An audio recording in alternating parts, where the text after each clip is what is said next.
This next story is kind of it's interesting to me. Um, where do I start? Let's start with the article. So there's an article in Time magazine. Um, and I don't even have the title of it. Hang on, let me see if I can find the title of it. See if I can remember it. What was it? Basically, the article is about, and I'll try to put a link in the description. Time magazine by Gil Troy, a professor. He was writing about how he was attacked by the Bernie fueled alt left. Now, I think 9 times out of 10, an article like this, you could just be like, meh, whatever, keep turning. But it's published in Time magazine. It's getting a lot of play. And so let's just discuss it. This is the image from Time that you see on your screen. So I the premise is this. He wrote an article about how the let me just read this first couple of lines for you so you can see how ridiculous this is. Quote, this is from the Time magazine piece by Gil Troy about the alt left. Quote, recently, I wrote that Bernie Sanders' 2016 campaign, like Pat Buchanan's 1992 insurgency and Ted Kennedy's 1980 rebellion, right here, pushed Hillary Clinton so far to the Democratic Party's extreme left, it became difficult for her to recover votes in the center for the general campaign. I call this one of the many reasons why Clinton lost. End quote, close quote, whatever. This has to be the most asinine.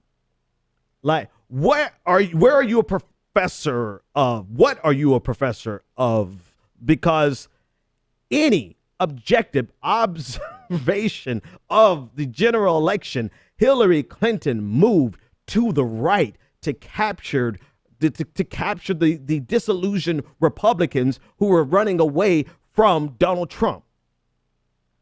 There was nothing extreme left about Hillary Clinton. Hell, there was nothing relatively left about Hillary Clinton. Hillary Clinton ran exactly the way she wanted to run, which was as a centrist, a queen centrist. Okay, I'll take queen off. She ran as a centrist who could appeal to Republicans. That's what she's always wanted to be, and that's exactly the campaign she ran. So your very first sentence in this ridiculous article is either just intellectually dishonest or malicious. People keep telling me, don't mistake stupidity for malice. Don't mistake malice for stupidity, because sometimes these people are not as dumb as they come off as being. And granted, this guy is a professor. Doesn't mean he can't be dumb. I mean, Ben Carson is a neurosurgeon and dumb as. So he could be ignorant, but it's more likely malice to plant this seed to try to say where we went wrong in the 2016 election was that we were too far to the left.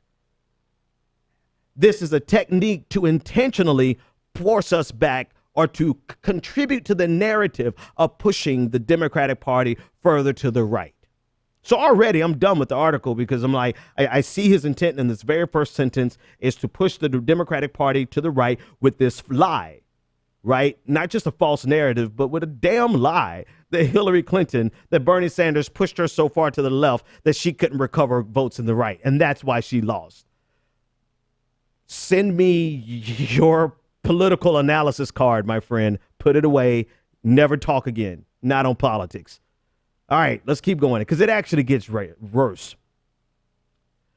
And he said, and I guess I'm doing exactly what he was bitching about. He said, for having done so, I received hundreds of obscenity-laden tweets. Oh no, really? Are you okay, Gil? You got nasty tweets. Are you okay? He got nasty, obscenity-laden tweets, emails, and Facebook posts condemning me. However, will you survive? My looks, my suits, my intelligence, my professional judgment, my integrity, my motives, my religion. Some of these messages threaten violence and even mention my office address, trying to intimidate me. Well, I don't agree with doxing in any case, so screenshots like give us some proof or else you're lying. right? Because there are no. But I mean, and still, I'll cede you that we do have some dicks. We have some dicks on our side of the equation who try to dox people. They're just as malicious as the Al Giordino, whatever the hell his name is, who is on the team Hillary Clinton in this neoliberal center, who is making a campaign out of doxing all of the dude bros. So I'm just as much against doxing from people on the far left as I am from you centrist neoliberal shills. But that's not all he complained about. He complained about the tone. He complained about somebody threatening to dox him. And he said, but they were not sent by members of the alt-right, the proudly bigoted conservative movement, well known for his blah, blah, blah, blah, blah. He said, instead, they came from Sanders supporters, misreading my analysis as an advocacy piece, who felt I blamed their hero for Hillary Clinton's failures. Well, bitch, you just said, listen, I don't have time for people's feelings, right? When you act like a bitch, I treat you like a bitch. Men, obviously, right? Not women. I don't do that to women. But for grown men to write an entire article about how your feelings were hurt because of the internet, dude, like, what the hell kind of life do you live where the worst thing that happens to you is somebody trolls you on Twitter? And then you, like, what kind of ivory tower? I just answered the question. These people live in these ivory towers of solace where no one can ever reach them, where their students can never really challenge them. You're right. They can only challenge them within the accepted parameters that he's willing to tolerate. And clearly in this case, he's not willing to tolerate anyone who's angry. Brother, get off the internet. Welcome to 2016. This is the lay of the land. This is the way it is. This is the way it's going to be. Deal with it. Or go team up with Melania Trump and try to get rid of all the bullies. Anyway, nobody misread your analysis. You said in the very first paragraph of this rewrite, you said that your position, you wrote that because blah, blah, blah, Bernie Sanders pushed Hillary Clinton so far to the Democratic Party's extreme left, it became difficult for her to recover votes in the center for the general campaign. I call this one of the many reasons why Clinton lost. You just said, anyway, moving on. All right, so it was the obscene attacks he's complaining about. He wrote an entire piece in Time magazine about being trolled on Twitter. That's the first thing. That's like thing number 3. But then it gets even worse, right? He says in one paragraph, he says, if Barack Obama's election in 2008 ultimately launched the alt-right, Donald Trump's election in 2016 is launching the alt-left. Despite preaching to Republicans that Trump would have to accept the election results when he lost, these extremists reject the Trump upset as illegitimate. I got to read that again. So this is the conflation that I was talking about earlier. He's saying that these extremists on the left reject Trump's victory as illegitimate. Raise your hand if you are a Bernie bro who was out protesting against Donald Trump's presidency in terms of it being legitimate in the election. Raise your hand. Let me put mine down. I'm not. Who's out? Like, he's not only creating a straw man to try to make a point, but he's conflating two different groups. Hillary Clinton supporters are the people out there protesting the legitimacy or the illegitimacy of Donald Trump's presidency, right? Because they can't believe for the life of them that Hillary Clinton lost. While us Bernie bros and our brocialists and our do bros, we're like, yeah, bitch, we told you so. We told you you were going to lose to Donald Trump.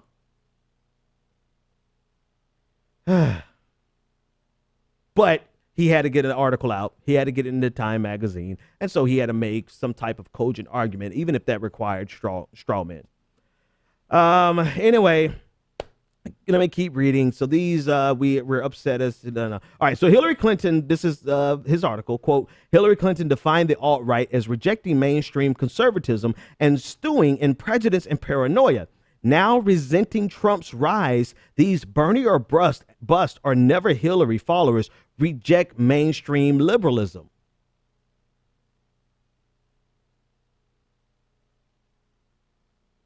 Yeah. Okay. There's no lie there. We reject mainstream liberalism. Yep. But not because of Donald Trump's rise. No, that's where you're wrong. We reject mainstream liberalism because we know it aids and assists the rise of fascism, proto-fascism or neo-fascism, whatever you want to call it. We've been telling you that these people, oh God, what is they're in the perfect position to be stupid for the next 4 years and lose and give Donald Trump 8 years. All right. This is the kicker. They refuse, and actually I think I have this to show you on your screen instead of you just listening to me. And let's see if I can put this up. It's the last paragraph there, the sentence. They refuse to learn from the age of Clinton that bipartisan coalitions and centrist policies are possible and often beneficial. They ignore the real causes of middle class distress, including deindustrialization and the ease of importing now that's cheaper to transport things across the globe, the benefits of which they as consumers enjoy. I'm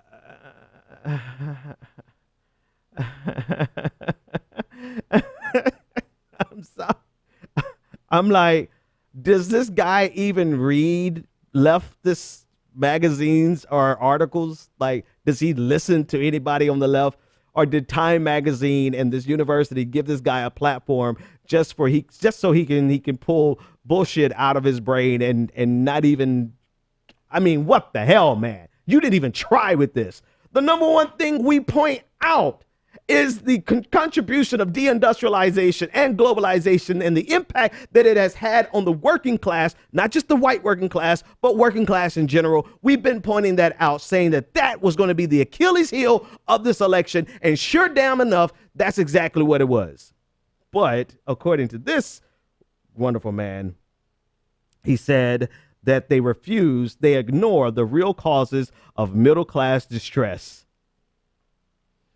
Oh, man, the problem and the reason that this is worth mentioning is because liberals have the platforms.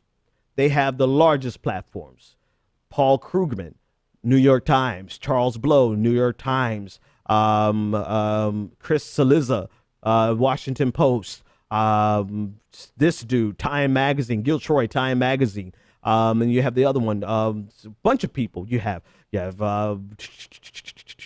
Joyanne Reed. You have Jonathan Capehart at the Washington Post. You know, they have the platforms. Jamel Bowie, right? They have the platform. I think Jamel is at Slate. You have all of these liberal voices that have platforms, and sometimes the best they can do is write about how somebody hurt their feelings. I'm sorry, boo-boo, but if that's the worst thing that happened to you this week, even today, if the worst thing that happened to you was you got trolled on the internet, then your life is a hell of a lot better than anybody else that you've ever written about. All right, that's number one. But they have the platforms, and they have decided together that they are going to relitigate this election, that they're going to relitigate the primaries, and they're going to live in this age of pushing the age of Clinton, right? And he dropped that in there as if it was a reference to his book, The Age of Clinton. They are pushing us further into the age of Clinton paradigm when they won't even admit to themselves that the Clinton machine only got one person elected to the White House. And it has failed 2 out of 3 times. It failed. I guess it would be 2 out of 4 if you're counting the re-election of Bill Clinton. I don't really count that, right? So, but I'll give you 50-50 chance with the Clinton machine. They won't admit that these triangulations and these centrist policies are actually the things that brought us this deindustrialization. It's a component. It was the agreed upon nature of NAFTA, the bipartisanship nature of NAFTA. People agreed that this was, we ushered in, both parties ushered in this globalization, deindustrialization, and we could argue about whether or not it was inevitable and whether or not we could stop it, right? But when you're talking about ignoring the real problems of the middle class, it is fundamentally, it is the quintessential example of what neoliberals have done. And yet this straw man laden, ridiculous article is featured in Time Magazine or timemagazine.com. I hope, for the sake of journalistic, not integrity, but of efficacy, that this does not make it to the actual printed magazine. Hopefully this dies online.